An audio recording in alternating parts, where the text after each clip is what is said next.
Y lo conseguimos, sí, sí. Estos son restos de alce. Esto es lo que se llama una foto de mierda. Una foto de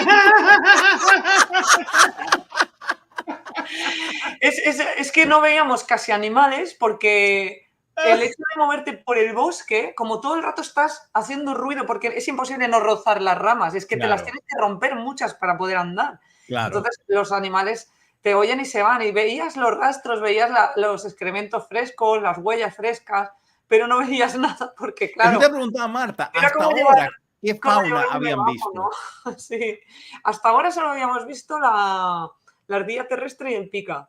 Ok. Luego serpiente, arañas, nada. No, no, nada, nada.